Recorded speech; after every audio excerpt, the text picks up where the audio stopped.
공부하시지 않죠? 네, 지난 여름 잘 보내셨나요? 여행들 다녀오셨어요? 우리는 그리스도인의 그 신앙의 여정을 여행에 비유하곤 합니다.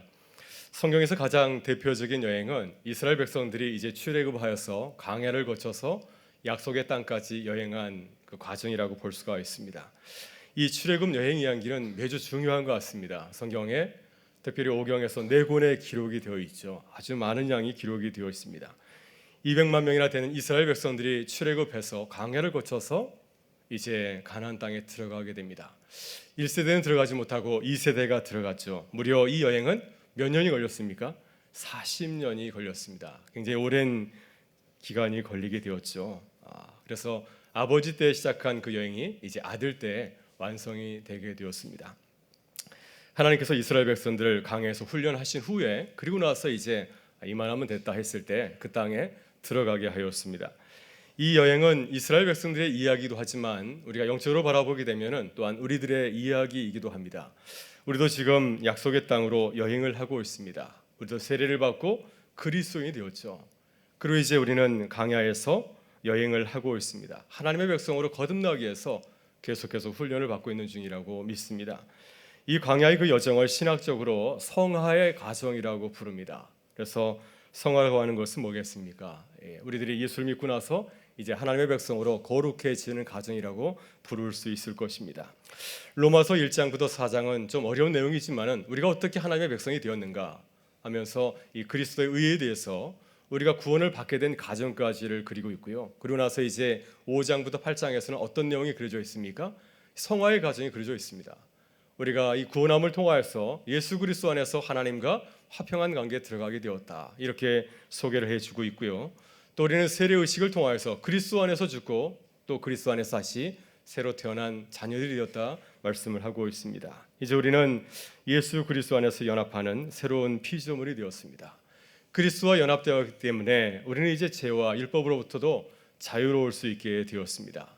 그러나 우리의 그 성화의 과정이 완벽한 것은 아니죠. 지금 계속해서 이 비커밍 되어져 가는 과정에 있는 것이죠. 아직 성화를 이룬 것이 아닙니다.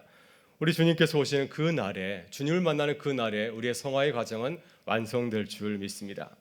이것은 마치 이스라엘 백성들이 출애굽을 경험한 후에 이제 약속의 땅에 곧바로 들어가지 아니하고 광야에서 40년 동안 생활한 것과 마찬가지이죠. 주님은 출애굽 후에 곧바로 가나안 땅에 들어가기만 얼마나 좋겠습니까? 그리하지 아니하시고 40년 동안 훈련하였습니다. 여러분, 이스라엘 백성들이 40년 동안 광야에서 어떻게 살았나요? 근사하게 살았습니까? 거룩하게 광야 생활을 보낸 것이 아니었습니다. 그들이 놀라운 경험을 하지 않았습니까? 출애굽을 경험을 했는데 그런 놀라운 경험을 한 자들에 걸맞게 살아간 것이 아니었죠. 또 그들이 시내 산에서는 하나님 앞에서 하나님의 백성으로 서약을 하였습니다.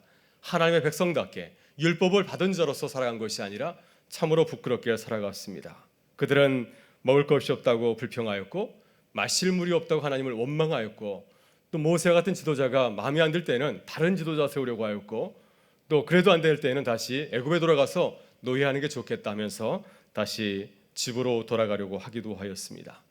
이런 광야의 과정을 거쳐서 처음에는 굉장히 모난 부분이 많이 있었지만은 하나님께서 계속 그들을 다듬어서 이제 하나님의 백성의 모습이 되어가는 것을 우리가 보게 됩니다.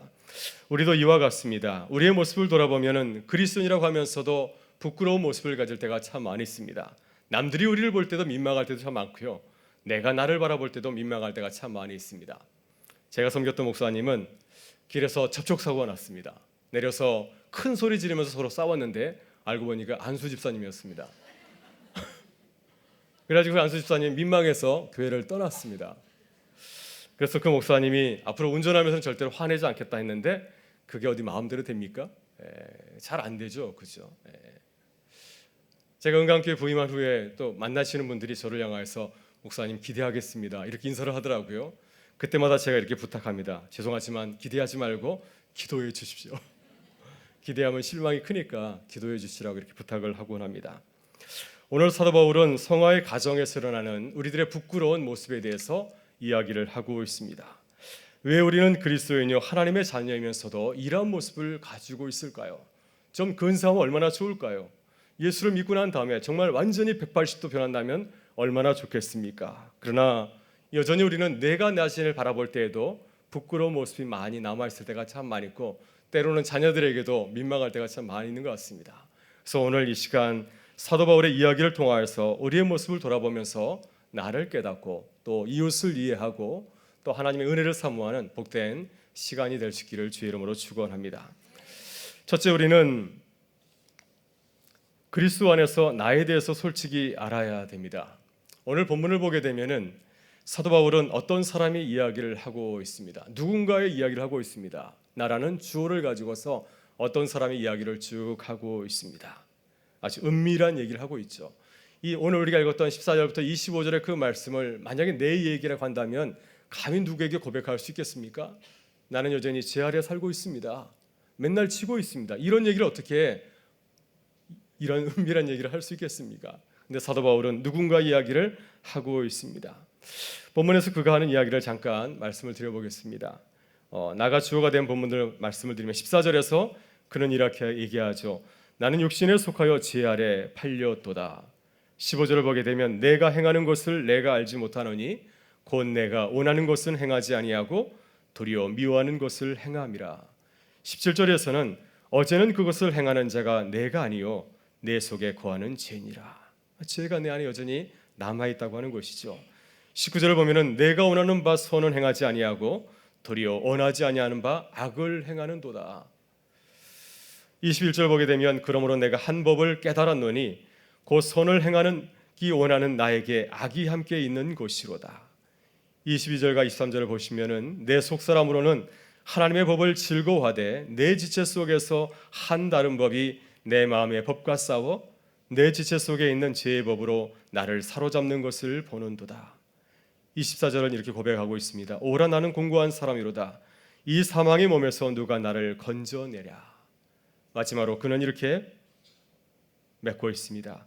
우리 주 예수 그리스도로 말미암아 하나님께 감사하리로다. 그런즉 내 자신이 마음으로는 하나님의 법을 육신으로는 죄의 법을 섬기노라. 오랫동안 성서학자들은 이 본문에서 말하는 나가 누구일까? 나 내 얘기를 하고 있는데 이 나는 누구일까에 대해서 논쟁을 벌여왔습니다. 논쟁의 요지는 이렇습니다. 7장에서 말하는 이 나는 바울인가 아니면 다른 사람을 말하는가? 아니면 만약에 이 나가 바울이라고 한다면 이 바울은 회심 전의 모습을 얘기하고 있는 것인가? 아니면 예수 그리스도를 만난 이후에 현재 그리스도인 자신의 모습에 대해서 이야기를 하고 있는가? 이러한 질문들을 성서학자들은 가지고서 본문을 연구해 왔습니다. 여러분의 생각은 어떻습니까? 본문에서 말하는 나는 누구일까요? 우리가 믿는 그 사도 바울이 이런 험악한 얘기를 하고 있을까요? 그 거룩해 보이는 그 하나님의 말씀대로 살려고 애쓰는 바울이 그의 삶의 자리 속에서는 이렇게 죄에 넘어지고 있는 것일까요? 성서학자들은 대부분 본문에서 말하는 내가 바울 자신이라고 이렇게 주장을 하고 있습니다. 본문에서 바울이 고백하는 이 이야기는 자신의 이야기라고 하는 것입니다. 그것도 회심 이전이 아니라 예전에 바리새인으로 살 때 그 모습이 아니라 예수를 믿고 난 다음에 완전히 달라진 이후에 그리스도인으로서의 바울의 이야기를 하고 있다고 하는 것이죠. 바울은 지금 그리스도인으로서 자신이 매일매일 만나는 자신의 이야기를 이렇게 하고 있습니다. 본문에서 말하는 내가 바울 자신이라는 증거는 이렇습니다. 몇 가지를 우리가 같이 생각해 볼 수 있는데요. 첫 번째는 동사의 시제가 바뀌었다고 하는 것이죠. 7절부터 13절에서는 과거 시제로 나와 있는데 오늘 우리가 함께 읽은 14절부터 25절까지는 이 현재 시제로 되어 있습니다. 그래서 바울은 지금 자신의 얘기, 지금 일어나고 있는 자신의 이야기를 하고 있다고 볼 수가 있습니다. 또한 상황이 바뀐 것을 볼 수 있습니다. 7절부터 13절에서는 내가 죄에서 계속해서 죽는 것을 얘기를 하고 있는데 이 본문 14절부터 25절에서는 바울이 어떻습니까? 죄와 싸우고 있습니다. 죄 지는 것이 아니라 죄와 싸워 이기려고 투쟁하는 이 바울의 모습을 묘사를 하고 있습니다. 아울러 그는 죄에 굴복하고 있지만 그럼에도 불구하고 하나님의 법을 즐거워하고 있습니다. 22절을 보게 되면 내 속 사람으로는 하나님의 법을 즐거워하되, 만약 그가 회심 이전이거나 불신자라고 한다면 하나님의 법을 즐거워하지 않을 것입니다. 그러나 그는 어떻습니까? 하나님의 법을 즐거워하고 있습니다. 매일 내가 죄의 법에 지고 있지만 내 속 사람은 하나님의 법을 사모하고 있다고 하는 것이죠. 이런 것으로 볼 때 이것은 회심을 경험한 이 바울의 고백임이 분명한 것을 보게 됩니다. 마지막으로 바울은 자신의 죄인됨을 알고 고백을 하고 있습니다. 18절에서 그가 이렇게 얘기합니다. 내 속 곧 내 육신에 선한 것이 거하지 아니하는 줄을 아노니. 예수를 믿지 않는 자는 자신이 죄인이라는 사실을 인정하지도 아니하고 그것을 고백하려고 하지 아니하죠. 당신은 죄인입니다. 예수를 믿지 않는 사람들이 교회에 들어서 가장 불편한 얘기가 무엇입니까? 당신은 죄인이라는 거죠. 나는 죄를 지은 적이 없는데 죄인이라는 이 사실을 받아들이기가 굉장히 힘이 듭니다. 그래서 현대교회는 많은 회중들을 향하여서 죄라는 말을 가급적 사용하지 않고 있는 모습을 보게 되죠. 예수를 믿지 않는 자는 내가 하나님 앞에서 얼마나 부끄러운 죄인지를 알지를 못합니다. 그러나 지금 본문에서 말하는 그는 어떻습니까? 내 안에 선한 것이라고는 조금도 없다고 자신의 그 죄인됨을 깨닫고 고백을 하고 있습니다. 여러분, 바울은 예수를 믿기 전에는 어떻게 고백하였습니까? 스스로 베아레센이라 하고 또 빌립보서 3장 6절을 보게 되면 율법의 의로는 흠이 없는 자라고 이렇게 자랑을 하였습니다. 나는 완벽한 자다. 이렇게 자랑을 하였습니다. 그러나 이제 그가 예수를 믿고 난 다음에는 어떻게 고백을 하고 있습니까? 나는 하나님 앞에서 죄인이다. 내 안에 죄가 살아서 나는 하나님의 법을 사모하지만은 내 안에 있는 그 죄의 법이 나를 늘 죄에 넘어지게 만들고 있다. 이렇게 고백을 하고 있습니다. 이렇게 볼 때 바울은 로마서 7장에서 개인적인 이야기를 고백한다고 볼 수가 있습니다. 그는 그리스도 안에서 내가 이방인의 사도이지만은 여전히 내 안에 자리 잡고 있는 그 죄 때문에 힘들어하고 또 어려워하고 있다고 자신의 고민을 솔직하게 털어놓고 있습니다. 여러분, 시편 51편에서 믿음의 사람 다윗도 자신의 모습을 솔직하게 고백을 하였습니다.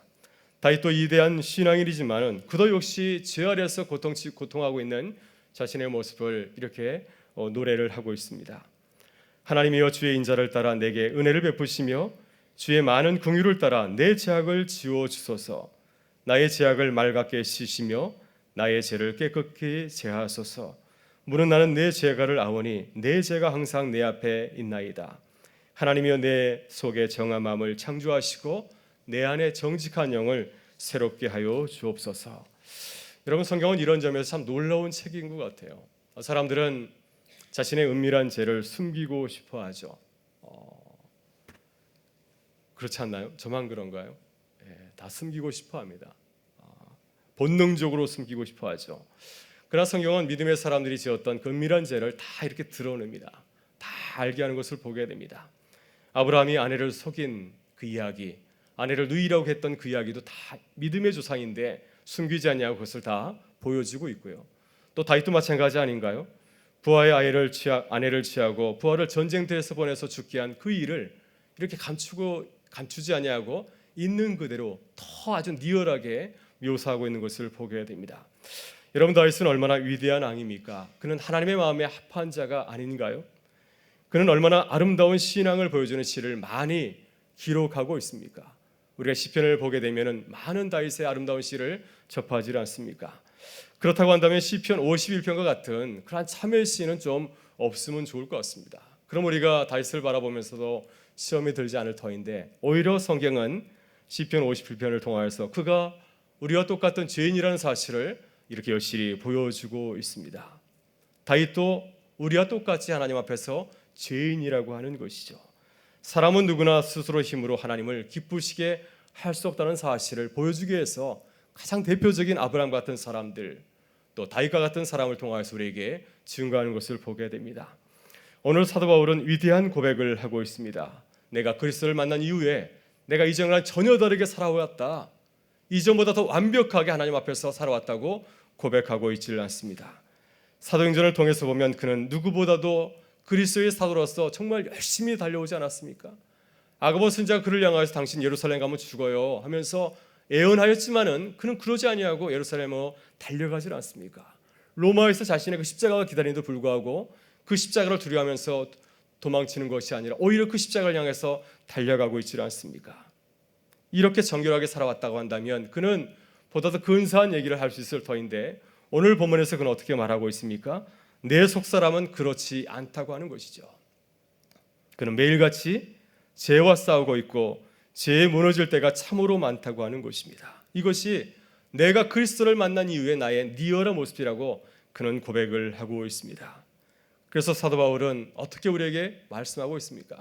우리의 인생은 영적인 전투와 같다고 하는 거 아니겠어요? 그래서 전신갑주를 취해야만 이 전투에서 살아남을 수 있다고, 승리할 수 있다고 우리에게 말씀을 하고 있습니다. 따라서 우리는 그리스도 안에서 우리 자신을 발견해야 될 줄 믿습니다.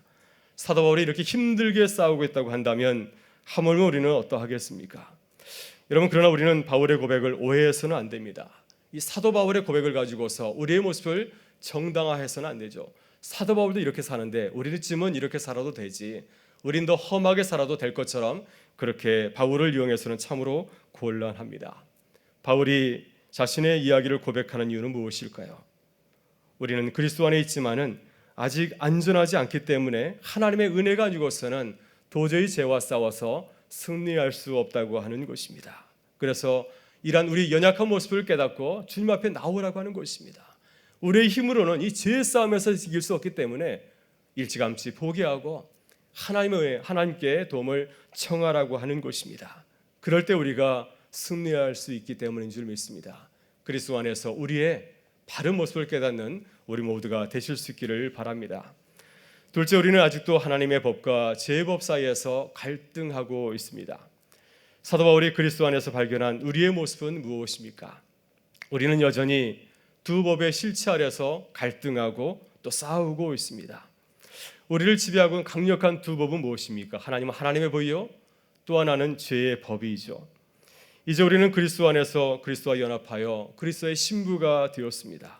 그렇다고 한다면 하나님의 법 아래서 기뻐하며 살아가야 될 줄 믿습니다. 그러나 우리는 여전히 옛 주인인 죄의 노래로 살아갈 때가 참 많이 있습니다. 죄의 유혹에 넘어져서 죄를 지으면서 또 그것이 죄인지도 모르고 그 안에서 거할 때가 얼마나 많이 있습니까? 이것이 우리의 실존이라고 하는 것입니다. 마치 비유를 들자면 어떤 남자가 이제 한 여자와 결혼하였습니다. 그렇다면 이제 어떻게 살아야 됩니까? 이제 자신의 아내만 살아야 되는 것이 아닙니까? 그런데 이 사람은 여전히 엔 예인도 만나고 또 현재의 아내도 만나고 이렇게 양다리를 걸치고 있다고 하는 것입니다. 하나의 삶을 취하지 아니하고 여전히 양쪽에서 살아가고 있다고 하는 것입니다. 이것이 우리의 모습과 같다고 하는 것이죠. 그래서 15절에서 바울은 내적인 갈등을 이렇게 고백하고 있습니다. 우리 같이 15절의 말씀을 읽어보겠습니다. 내가 행하는 것을 내가 알지 못하노니 곧 내가 원하는 것은 행하지 아니하고 도리어 미워하는 것을 행함이라. 그래서 우리 안에서 내가 원하는 것을 행하지 못하고 내가 원하지 않은 것을 행하는 이러한 그리스도인의 그 내적 갈등에 대해서 그가 지적을 하고 있습니다. 왜 우리는 이렇게 내적 갈등을 일으키며 살아가고 있습니까? 내가 원하는 것을 행하지 아니하고 왜 내가 원하지 않는 그 일을 하면서 살아가고 있습니까? 그것은 내 안에 선을 행할 수 있는 능력이 없기 때문이라고 바울은 말씀을 합니다. 우리 17절 18절의 말씀을 같이 한번 읽어보겠습니다. 이제는 그것을 행하는 자가 내가 아니요 내 속에 거하는 죄니라. 내 속 곧 내 육신에 선한 것이 거하지 아니하는 줄을 아노니 원함은 내게 있으나 선을 행하는 것은 없노라. 내 안에 선을 행할 수 있는 그 능력이 없기 때문에 우리가 계속해서 죄에 끌려가고 있다고 말씀을 하고 있습니다. 여러분, 우리가 내 안에 선을 행할 수 있는 능력이 없기 때문에 그 결과 어떤 일이 우리 인생 가운데 벌어지게 되었습니까? 내가 하나님의 자녀로서 주님의 법을 항상 순종하는 것이 아니라 늘 내 안에서 두 사람이 서로 맹렬하게 싸우고 있다고 말씀을 하고 있습니다. 내 속사람은 거듭나서 하나님의 법을 따르기를 원하지만은 그러나 거듭나지 못한 내 겉사람은 여전히 죄의 법을 따르자고 종용을 하고 있습니다. 이 싸움에서 내 속사람이 이기면 얼마나 좋겠습니까? 거듭난 내 영적인 사람이 싸움은 이기면 얼마나 좋겠습니까? 그런데 거듭나지 못한 내 겉모습이 승리할 때가 참 많이 있다고 하는 것이죠. 그렇기 때문에 우리 영혼이 힘든 것이 아니겠습니까? 내 속사람이 매일같이 이 영적인 싸움에서 승리한다면 우리가 매일같이 얼마나 기쁘게 달려갈 수 있겠습니까? 그러나 그 정반대로 거듭나지 못한, 다듬어지지 못한 내 겉사람이 늘 이기기 때문에 우리 인생이 많이 힘들고 어려운 것이 아니겠습니까? 21절부터 23절에서 바울은 내 안에서 겉사람과 속사람이 거듭거듭 싸우고 있다고 고백을 하고 있습니다. 우리 21절부터 23절까지의 말씀을 같이 한번 읽어보겠습니다. 내가 원하는 바 선은 행하지 아니하고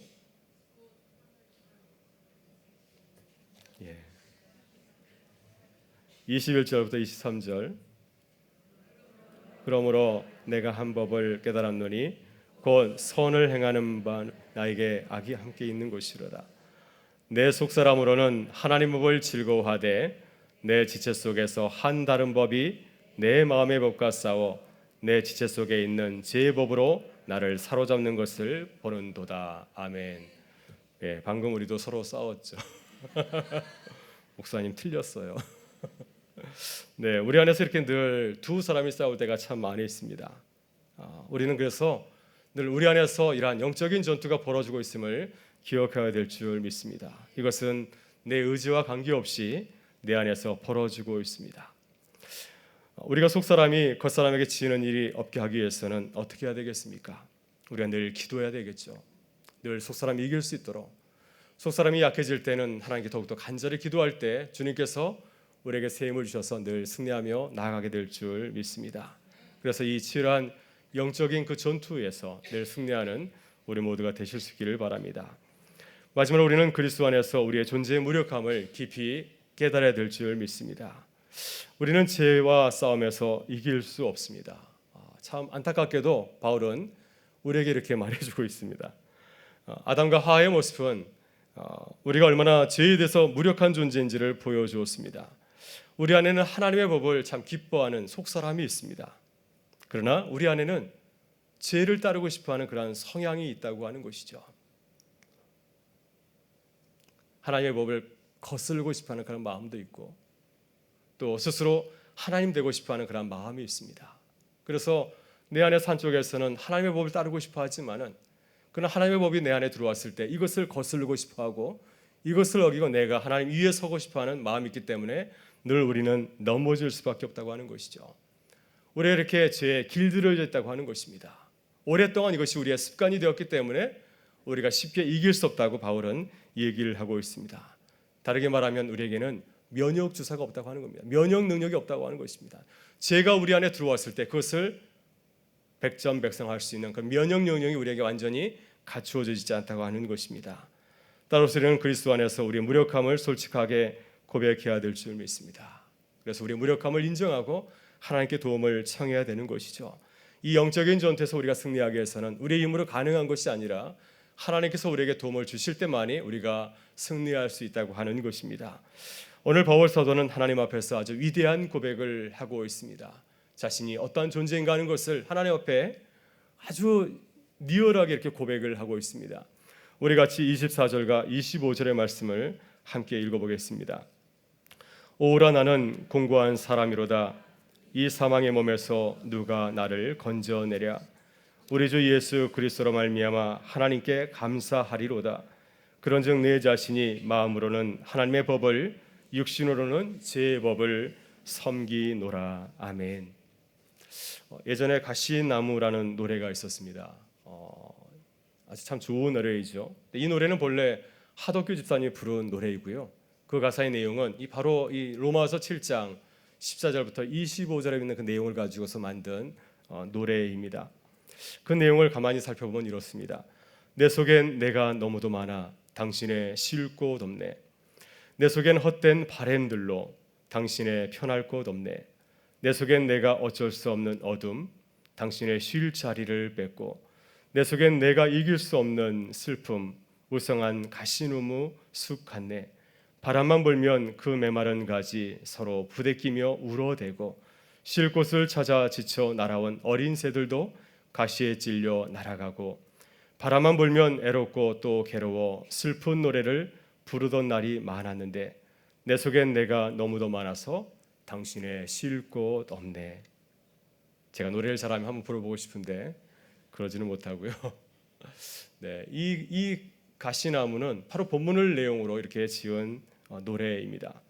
이 가시나무 노래에서 시인은 하나님을 기뻐하며 살지 못하는 자신의 모습을 안타까워하고 있습니다. 내 안에 너무도 많은 내가 있다고 하는 것이죠. 하나님을 사랑하는 나도 있지만은 하나님으로부터 점점 멀어져 가려고 하는, 하나님의 법을 어기려고 하는, 또 스스로 하나님 되고 싶어하는 수많은 내가 존재하고 있다고 하는 것입니다. 그래서 내가 하나님 안에 거하고 싶은데 내 안에 있는 수많은 또 다른 나들 때문에 하나님이 내 안에 들어오지도 못하고 내가 하나님과 동행하며 살아가고 있지 못하다고 그는 고백을 하고 있습니다. 아직도 내 욕심과 내 야망을 위해서 살다 보니까 성령 하나님이 내 안에 거주할 수가 없는 겁니다. 내 안에 내주할 수가 없는 것이죠. 죄에 익숙해져서 하나님의 법을 따르고 싶어도 내가 하나님을 따를 수 없는 그러한 가시노마 같은 그러한 버려진 존재가 되고 말았다고 하는 것입니다. 죄 아래서 무력하게 살아가는 나를 바라보면서 아주 어쩔 수 없는 그 심정을 하나님 앞에 토로하고 있습니다. 바로 이것이 바울의 마음이라고 하는 것이죠. 바로 우리 그리스도인의 하나님 앞에서 드려야 되는 고백이라고 이렇게 노래를 하고 있습니다. 그래서 우리는 사도 바울처럼 주님을 바라보면서 늘 기도하지 아니할 수 없습니다. 오늘 사도 바울은 이렇게 기도하고 있습니다. 오라 나는 공고한 사람이로다. 이 사망의 몸에서 누가 나를 건져내랴. 우리 주 예수 그리스도로 말미암아 하나님께 감사하리로다. 그런즉 내 자신이 마음으로는 하나님의 법을, 육신으로는 제 법을 섬기노라. 아멘. 오늘 저녁에 우리가 함께 기도하면서 이 기도를 함께 드리기를 원합니다. 우리가 하나님 앞에 살 것이 아무도 없습니다. 우리가 죄와 싸워서 승리할 수가 없습니다. 그러니 누가 이 우리를 이 사망의 몸에서 건져낼 수 있겠습니까? 그러나 우리가 죄와 사망 권세를 이기신 우리 주님을 바라볼 때 우리도 이 죄로부터 또 사망으로부터 자유하게 될 줄 믿습니다. 다시 주님께서 우리에게 찾아와 주셔서 하나님의 일을 하는 거룩한 하나님의 그 영광의 도구로 거듭나게 될 줄 믿습니다. 성령 안에서 승리하게 하시는 그 주님의 은혜가 우리 모든 성도들의 삶 가운데 함께 하실 수 있기를 주의 이름으로 축원합니다. 우리 같이 기도하겠습니다. 참 좋으신 아버지 하나님, 우리를 죄와 율법에서 자유하게 하시는 주님의 은혜에 감사를 드립니다. 주님, 매일